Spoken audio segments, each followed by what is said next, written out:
নমস্কার বন্ধুরা, আজ আমি তোমাদের দেখাবো ছোট মাছের টক রেসিপি। আর টক খেতে তো আমার দারুণ লাগে, তো চলো ভিডিওটা তোমাদের সঙ্গে শেয়ার করা যাক। তো প্রথমেই একটা কুকারের মধ্যে দিয়ে দিয়েছি তেল। তেলটা গরম হয়ে গেলে অল্প কিছুটা হলুদ দিয়েছি, তারপরে দিয়ে দিলাম লম্বা লম্বা করে কেটে রাখা কচু আর আলু। তারপরে একটু ভাজা হয়ে গেলে দিয়ে দিয়েছি আমড়া।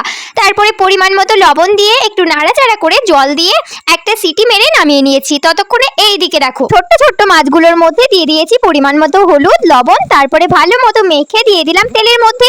তারপরে ভেজে নামিয়ে নিয়েছি। এখন ওই তেলের মধ্যে দিয়ে দিয়েছি ফোড়ন, শুকনো লঙ্কা আর দিয়ে দিলাম সর্ষে বাটা। তারপর মশলা ধোয়া জলটা দিয়ে দিয়েছি, দিয়ে দিলাম অল্প করে একটু লঙ্কা গুঁড়ো। তারপরে একটা মিডিয়াম সাইজে টমেটো কুচোনো, পরিমাণ মতো লবণ দিয়ে ভালোভাবে একটু নাড়াচাড়া করে নিয়েছি। আর ওইদিকে যে কচু আলু আমড়াগুলো সেদ্ধ করতে দিয়েছিলাম, ওইগুলো সেদ্ধ হয়ে গেলে এখন দিয়ে দিলাম এর মধ্যে। তারপরে কিছুক্ষণ ভালোভাবে নাড়াচাড়া করে দিয়ে দিয়েছি পরিমাণ মতো জল। ওই সেদ্ধ করা জলটাই কিন্তু দিয়েছি। আর আমি আগেই কয়েকটা বড়ি ভেজে রেখেছিলাম, তো ওই বড়িগুলো এখন এর মধ্যে দিয়ে দিলাম। আর দিয়ে দিলাম কাঁচা চেরা লঙ্কা, পরিমাণ মতো চিনি আর ওই ভেজে রাখা মাছগুলো।